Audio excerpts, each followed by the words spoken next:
je m'appelle Khadija Ekama, je suis la présidente de l'Amicale des anciennes de Mariamaba. Aujourd'hui, nous organisons un forum de l'entrepreneuriat qui rentre dans le cadre du programme de mentoring de coaching que nous faisons tous les ans sur l'école.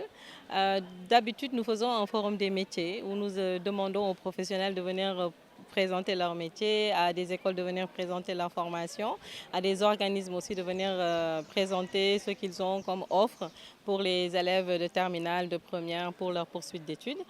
Cette année, nous avons voulu le penser différemment. Donc, nous avons travaillé sur un forum de l'entrepreneuriat qui s'est passé en plusieurs étapes. D'abord, nous avons eu des ateliers où nous avons initié les filles à l'entrepreneuriat à travers des jeux avec le Startup Ludo de Concret, par exemple. Nous avons aussi fait des ateliers de design thinking avec Aske Ventures qui nous a accompagnés. Et nous avons fini par des ateliers de pitching pour leur apprendre à pitcher avec Pitch Palabre. Et l'objectif de tout ça, c'était qu'aujourd'hui, au moment du forum, elles puissent faire une compétition de pitch, venir présenter les projets sur lesquels elles ont travaillé et elles seront primées. Donc il y aura un jury qui va choisir les meilleurs projets. Elles auront un prix par rapport à ça. Donc l'idée, c'est vraiment de les initier à l'entrepreneuriat. Ce que nous croyons fermement, c'est que l'entrepreneuriat, ce n'est pas quelque chose qu'on apprend à l'école, c'est quelque chose qui doit être inhérent, c'est quelque chose qui doit être inné. Et donc le plus jeune âge auquel elles sont exposées, si elles sont exposées dès le plus jeune âge, ce sera d'autant mieux pour elles de l'intégrer directement dans leur parcours que d'attendre qu'elles aient le bac pour venir leur dire l'entrepreneuriat est une autre voie. Donc nous, ce qu'on veut, c'est qu'aujourd'hui, à Mariamaba, dès le plus jeune âge, dès la sixième, dès la cinquième, qu'elles commencent à réfléchir à des projets et que ces projets-là, peut-être demain, seront de grands champions. Alors, l'administration de l'école, nous, on est partenaires de l'école. On est vraiment, on va dire, une partie prenante. Nous sommes à l'école tout le temps, nous faisons beaucoup d'activités, nous les accompagnons dans beaucoup de choses.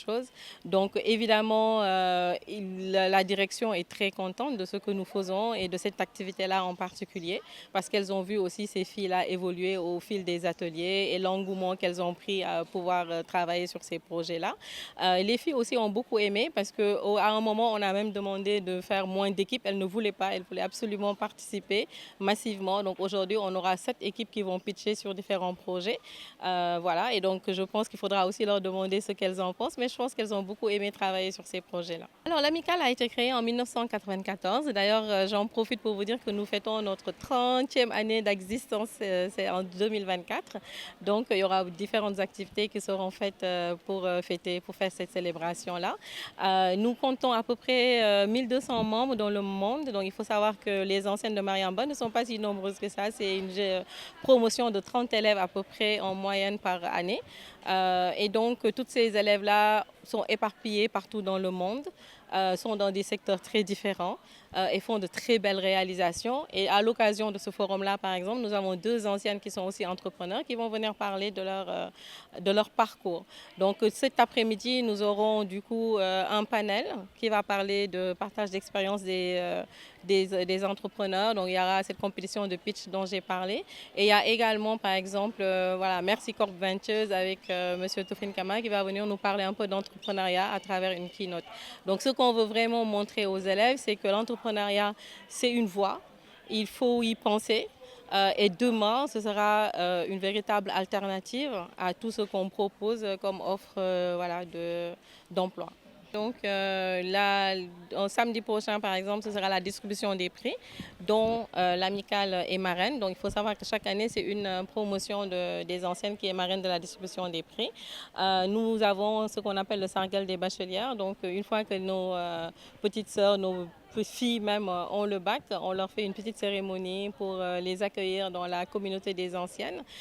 Tous les ans, nous organisons également une activité autour des violences faites aux femmes durant les 16 jours d'activisme. Et donc cette année, nous allons voilà, proposer une activité également dans ce sens-là.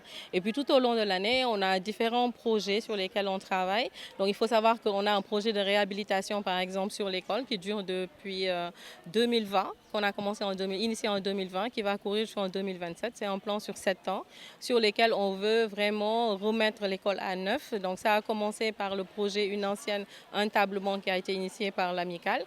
Et là, nous allons chercher différents partenaires pour travailler sur d'autres sujets. Donc on a eu la remise à neuf de l'infirmerie, on a eu la construction d'un studio pour l'infirmière, etc. Donc différents projets qui vont la remise en œuvre du terrain de sport, différents projets qui sont en cours autour de cette réhabilitation-là. Donc s'il y a des partenaires qui ont envie de nous accompagner, n'hésitez pas à nous contacter. Alors, les autorités étatiques, je pense qu'elles font ce qu'elles peuvent. Donc jusqu'à présent, il n'y a pas eu de projet de réhabilitation de l'école, mais nous continuons de faire le plaidoyer. Vu qu'on a de nouvelles autorités, nous essayerons de les approcher pour leur en parler aussi. Donc il faut savoir que construire une école, c'est bien, la maintenir, c'est mieux. Donc nous, c'est notre credo. Et à Mayamba, c'est un patrimoine. Mayamba, c'est un patrimoine. Ça, c'est dans notre ADN. Donc tout le monde nous dit pourquoi vous ne voulez pas être délocalisé ailleurs. Non, le jour où on sera délocalisé, on ne sera plus Mariamaba. Cette école, elle est emblématique. Il faut savoir que le fait d'être sur une île, c'est aussi le fait de pouvoir s'isoler, c'est le fait de pouvoir être loin des bruits de la ville et de pouvoir travailler tranquillement dans une atmosphère qui est plutôt sereine. Et c'est nous, ce cadre de vie-là, que nous essayons de préserver. Et c'est pour ça qu'on est vraiment à côté de l'école sur plein de projets. Je dois dire que l'association des parents d'élèves et dans certaines circonstances, les amicales des anciens des établissements quand même sont des partenaires naturels. Et c'est heureux de trouver donc chez Lamemba cet écho qui fait que c'est des gens qui répondent avec beaucoup de spontanéité et avec beaucoup de générosité dans les demandes de l'institution. Je pense que nous n'en sommes pas à une première. Déjà, ce qui est constant, c'est que chaque année, au moment de la distribution des prix, les promos marraines se relaient selon l'ancienneté. Et je pense que beaucoup d'établissements quand même peinent à trouver des marraines ou bien des parrains pour des cérémonies comme ça. Et ça, c'est déjà un acquis à Mariamaba que je salue. Je pense qu'en plus de cela, il y a le mentoring qu'elles font pour leurs petites sœurs, le coaching. Ça aussi, c'est très intéressant parce que c'est un système qu'on ne retrouve pas partout ailleurs. S'ajoute à cela cet élan de générosité dont j'ai eu à parler parce que quand je les ai interpellées sur la dégradation des tables bancs, quand j'ai été affectée ici en 2018, l'année suivante, elles ont fait un élan de générosité à travers leur projet Une ancienne, un table banc et ont changé tous les tables bancs de l'établissement. Je pense que ça, c'est des actes forts que nous magnifions. S'ajoute à cela des actions concrètes toute l'année, comme des journées de consultation médicale gratuites pour les élèves et parfois même pour les populations de Gorée. Et maintenant, le forum qu'on a initié depuis 3 ans, nous sommes à notre 3e édition du forum et nos élèves apprécient ça. Et je pense que ça a un impact sur leur cursus et sur leur vision par rapport à certains métiers.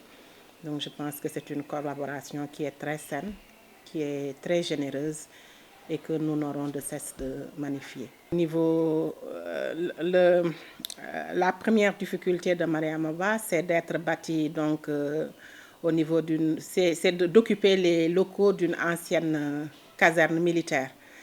Je pense que la réhabilitation s'est faite il y a quelques années, mais il y a encore à refaire. Donc il faut avouer que la mer voilà, ne facilite pas les choses et malgré l'intervention de l'État, nous avons encore besoin d'une seconde intervention au niveau de toutes les infrastructures de manière générale, mais au niveau des dortoirs en particulier. Parce que dans la première réhabilitation, donc la plomberie et l'électricité n'avaient pas été pris en compte.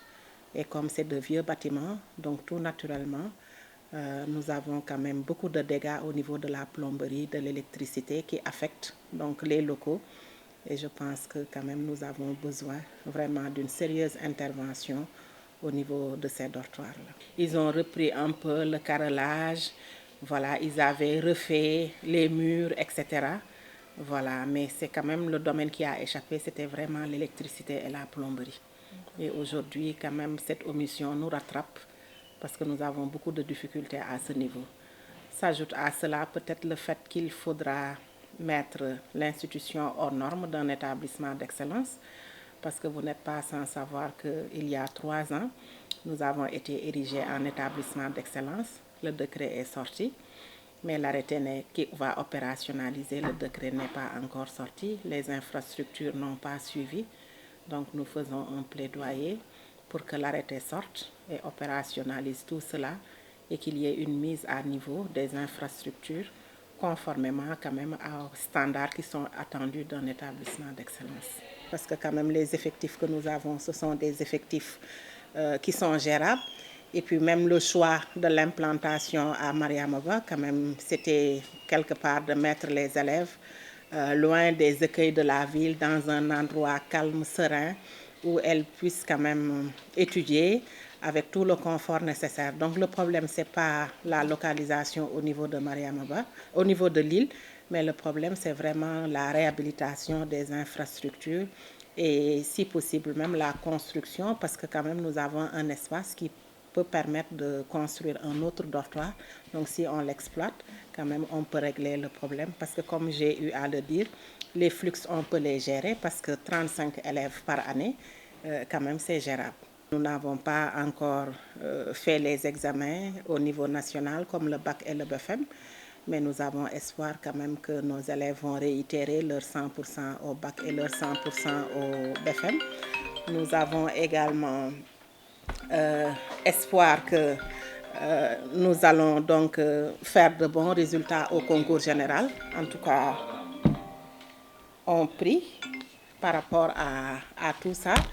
Et je pense que déjà, pour Miss Math, Miss Sciences, Mariam Abad est déjà Miss Sciences au niveau de l'Académie de Dakar. Et au niveau donc, du concours national, nous sommes deuxième dauphine. Je pense que c'est des résultats qui sont satisfaisants. Au niveau du Collège du Monde Uni aussi, sur les 4 places qui étaient octroyées au Sénégal, Mariamaba a eu les 2 places et une 3e élève de Mariamaba qui a compété au niveau international a pu avoir une autre place au niveau du Collège du Monde Uni. Donc je pense que c'est des élèves qui font beaucoup d'efforts et si on les soutient encore, elles peuvent parfaire leur niveau et donner les résultats qui sont attendus d'elles. En fait, ce qu'on peut faire, c'est surtout faire des demandes, faire des démarches par rapport à l'administration, par rapport aux partenaires. Parce que vous savez que l'école a des partenaires. Même les anciens ont des partenaires qui les soutiennent, mais nous aussi, en tant que parents d'élèves, nous avons des partenaires. On a remarqué qu'il y a beaucoup de choses que l'école avait besoin, heureusement, qui a été satisfait par un partenaire, ça et là, de temps en temps. C'est un chantier qui ne finit jamais peut-être. C'est cette impression-là que j'ai, parce qu'à chaque fois, il faut faire ceci et qu'il y a une autre chose qui est gâtée, il faut le faire. C'était le problème du mur, c'était le problème des toilettes, c'était le problème des dortoirs, c'était le problème des tables-bancs, que les anciennes ont même fait un table-banc et elles ont résolu ce problème-là. Donc à chaque fois, il y a des problèmes. Je pense que les partenaires, l'administration et les parents, et les anciennes travaillent en parfaite harmonie pour résoudre ces situations-là. Et à chaque fois, nous faisons appel à qui de besoin et je pense que ça ne finira jamais. On le fera tout le temps pour continuer à mettre nos filles dans de meilleures conditions de travail et d'études. La Memba, j'ai dit tout à l'heure qu'elle nous rassure. J'ai dit tout à l'heure qu'un parent d'élève a toujours besoin d'un enfant adulte, pas adulte, mais je veux dire aîné, qui rassure ses petites sœurs. Là, on est dans un cas spécifique parce que ce sont des filles, il n'y a pas de garçons. Alors, les filles ont la chance d'avoir des grandes sœurs qui sont devenues des mamans. Et ça compte. Parce que le fait de devenir maman, elles ont des fois il y en a même qui ont leurs filles dans l'école. Et ça rassure, dans la mesure où elles peuvent devenir parents d'élèves, mais surtout être anciennes. Cela nous permet, cela nous rassure parce qu'on sait qu'elles vont avoir un bon conseiller, elles vont avoir aussi de très bonnes orientations par rapport à comment rester à l'école et comment, après l'école, s'orienter pour avoir une bonne formation.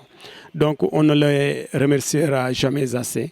Di leen gërëm di leen sant parce que ñi ngi ñuy taxawu parents yi parce que des fois elles le font à notre place.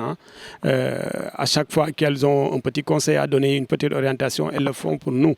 Parce que nous, des fois, on est un peu égoïste à vouloir tracer le chemin pour nos filles, Alors qu'en tant que parent homme, par exemple, on n'est pas censé savoir exactement ce que la fille a besoin ou ce qu'elle ressent, alors que les anciennes ont la possibilité de le savoir. Donc ça, c'est une chance et ça rassure. Donc une fois de plus, nous les remercions à mon nom propre, au nom du président de l'APE, M. Maguetsi, et au nom de tous les membres du bureau et aussi tous les parents. Parce qu'à chaque fois qu'elles le font, elles le font pour nous, en tant que parents, tous les parents. L'administration aussi assiste nos filles comme il faut et prennent bien soin de nos filles. Nous les remercierons jamais assez aussi. Je m'appelle Awolo Sane, je suis élève en classe de 3e. Merci. Bonjour, je m'appelle Oumou Diouf, je suis en classe de 3e et j'ai 15 ans. Bonsoir, je m'appelle Abissa Ndiaye, élève en classe de 3e. Bonjour, je m'appelle Fatou Kinekare, élève en classe de 3e. Particulièrement, nous avons une entreprise qui porterait sur le dessalement de l'eau de mer parce qu'il s'est produit un fléau il y a quelques temps de cela. Gorée avait un problème d'eau, nous n'avions plus d'eau. Du coup, nous avons dispensé de cours au niveau du lycée Lamine Gueye. Et bien avant ça, nous avions reporté notre rentrée scolaire. Et nous, ainsi que beaucoup de personnes, se demandons comment une île peut-elle manquer d'eau. Pour cela, notre entreprise Ramsamsam Werguyaram se propose pour désaliniser l'eau de mer et l'utiliser pour nos besoins. Aussi, on s'est inspiré du projet de l'État qui demande une somme de 135 milliards pour pouvoir faire ça dans tout le Sénégal. Mais on s'est limité à Gorée pour pouvoir commencer, ensuite agrandir le projet parce que Gorée en a vraiment besoin parce que c'est vraiment difficile de prendre des seaux et des bouteilles et d'aller à Dakar pour chercher de l'eau avec la chaloupe et tout. Et c'était vraiment difficile pour des grandes personnes de faire ça. C'est bien parce qu'on a une vision sur l'avenir. On va savoir les métiers qu'on va exercer dans le futur. C'est tout. Parce que déjà, ça nous a permis d'avoir une vision sur l'entrepreneuriat et genre, ça nous a permis de savoir beaucoup de choses qu'on ne savait pas et ça a permis de développer ma connaissance par rapport au KIDA. Vraiment un grand merci à eux, à elles plutôt, parce que depuis qu'on est à l'école, on a su que c'est elles qui ont amené les tables bancs et tout, et vraiment c'est bien de leur part de ne pas oublier l'école où elles ont fréquenté et c'est bien. Je passerai sur ces mots. Nous remercierons nos grandes sœurs, franchement, parce qu'elles sont très gentilles de nous accorder de leur temps, passer leur journée avec nous et se consacrer et donner leur corps et âme pour notre éducation. Nous sommes reconnaissantes. En peut-être 15 ans, l'une d'entre nous sera présidente ou fera partie de l'association de l'amicale des anciennes de l'école parce que c'est vraiment important aussi d'aider celles qu'on laisse ici. 15 ans, je ne crois pas, c'est trop tôt. Peut-être nous n'aurons pas assez d'argent ou bien les fonds nécessaires, peut-être plus tard, d'ici 20 ans, 25 ans.